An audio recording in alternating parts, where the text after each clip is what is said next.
Ya pemirsa, kembali lagi bersama saya Stefan Tambunan di Local Stock dan kita masih ngobrol-ngobrol nih sama Abi Mantra Pradana, co-founder dari Sana Studio dan Sana Kopi. Nah, kita tadi udah ngobrol nih ya, Bi, mengenai menciptakan peluang bisnis dan melihat peluang bisnis.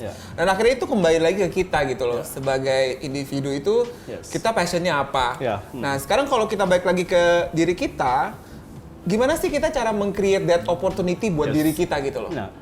Nah, itu penting. Jadi gini, buat kita, jadi research itu penting sebenarnya. Ketika gue bilang riset penting, bukan berarti riset apa ya akademik atau apa. Simple membaca.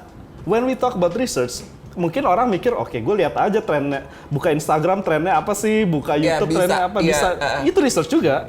Tapi itu research yang dilakukan oleh jutaan orang lainnya. Betul. Gimana lo bisa downsize untuk nemuin sesuatu yang orang nggak bisa lihat. Betul. Artinya lo harus go further kan, lebih jauh lagi. Jadi Okay. ketika lo jalanin bisnis kopi atau misalnya olahraga, nggak ada salahnya lo baca Harvard Business Review. Gimana supaya kita bisa tetap termotivasi dan tetap melakukan apa yang kita lakuin itu yang kita udah believe dari awal, udah set dari awal. Oke, satu hal, believe, change takes time. Dia udah siap-siap loh pemirsa. Dia udah siap-siap pakai ini baju motonya sana. Ini motonya sana. Betul. Ketika lo olahraga nggak ada hasil yang instan lo.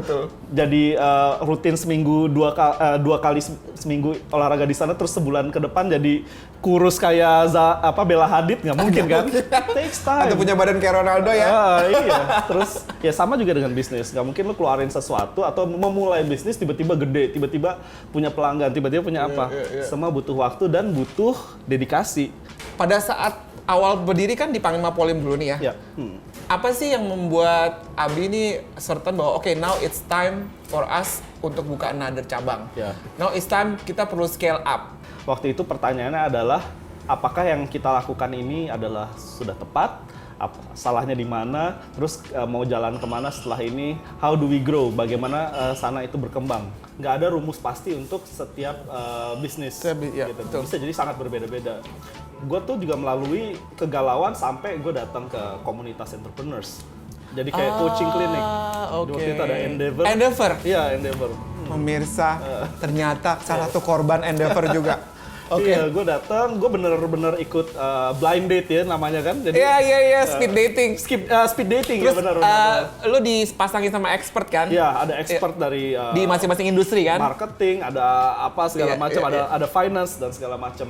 Dari semua expert yang gue temuin, ada satu hal yang kena banget di gue. Ya, apa tuh? Siapa tuh? Dan apa tuh? Gue langsung pengen tahu banget. Dia lawyer, dia nggak segitu terkenalnya, tapi ya. It's okay, yang dia omongin apa? Yang dia omongin adalah gini, berkembang itu apa sih menurut kamu? Maksud, oh iya, nggak tahu gitu.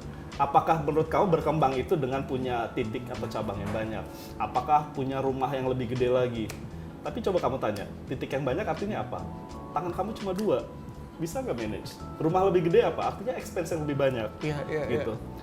Bisa nggak kamu redefinisi lagi apa arti itu berkembang atau growth? Dia bilang, pernah nggak mikir ketika kalau kita berkembang itu tidak harus dari size atau ukuran, tapi dari sesuatu yang tidak terlihat. Contohnya apa? Impact, manfaat. Gitu. Jadi saya waktu itu dapat kesimpulan, oh iya, that's the word. Di zaman digital seperti ini, satu, kita bisa membuat impact kita itu tidak secara fisik. Jadi dengan leveraging, misalnya kerjasama dengan brand, kita bisa perluas bikin service kita yang baru. Di masa ini muncul kelas online. Itu betul. Satu hal. Dan ya brand Sana setelah 8 tahun, itu bisa dijual sebagai sebuah brand. Jadi ternyata oh iya, nggak harus buka cabang fisik, nggak mesti fisik secara fisik, kita punya another brand atau another outlet gitu. Jadi karena ketika lo semakin besar, tanggung jawab lo juga semakin besar. Abi pasti adalah satu orang yang dianggap sebagai bukan panutan ya, tapi suatu yang inspirasi lah. Karena kita pasti pada waktu mulai sesuatu, kita pasti ada juga ngelihat orang di luar kan. Oh dia bisnisnya kayak begini ya. Kita bukan nge-copy sih, tapi kayak take something yang bisa kita ambil, and then kita make it our own gitu kan. Jadi kayak inspirasi lah. Nah, Abi sendiri ada nggak nih siapa? Gue kalau bisa dibilang sebenarnya mentor. Mentor itu bukan berarti orang yang udah lebih tua dari kita atau lebih pengalaman loh.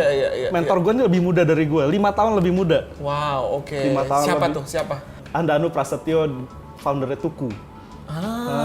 Oke, Jadi- coffee shop yang Iya. hits banget tuh ya di Iya, Cipete ya. Dia sangat berjasa untuk memvalidasi Ide. ide gue. Jadi gue bikin bisnis plan, gue bikin apa segala macam, jadi teman ngobrol dan akhirnya dia memvalidasi, oke ini make sense. Jadi buat Sana Studio atau Kopi Sana. Ya. Kalau misalnya saya bilang sekarang kita udah ada Tio di line telepon gimana nih? Boleh. Surprise nih. Surprise ya?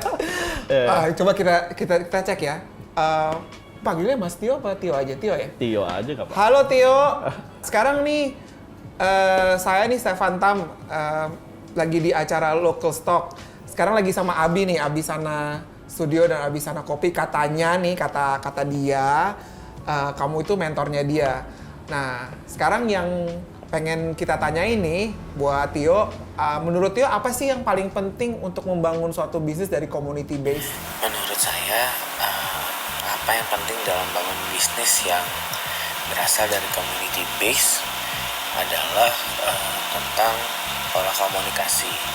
Karena seperti yang kita tahu, untuk membentuk produk yang bisa diterima sama masyarakat, dalam hal ini tetangga tuku, tentu kita perlu mengerti betul apa yang mereka butuhkan, dan kita juga tahu bagaimana menyampaikan ke mereka bahwa mereka akan membutuhkan produk ini. Oke.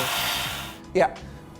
Oke, kalau gitu makasih Tio. Selamat melanjutkan aktivitas dan semoga tambah sukses ya. Kalau tadi tanya inspirational person, ya itu Bill Gates. Steve Jobs. Steve Bill Jobs, Gates juga, iya. tapi Steve Jobs sangat membekas di gue. Ya dia quotes yang membekas di gue adalah stay hungry, stay foolish.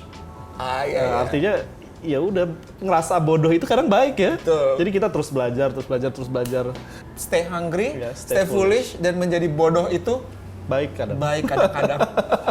Nah, pemirsa, begitu juga berakhirnya acara kita hari ini dan inspirasinya mudah-mudahan bisa diterima, dan mungkin aja kalau misalnya sekarang udah lagi menjalankan bisnis atau baru mulai bisnis, jangan ragu-ragu. Yang penting mulai dulu aja daripada menyesal kemudian. Saya Stefan Tamunan, sampai jumpa lagi di Local Stock kemudian. Sampai jumpa, selamat beraktivitas.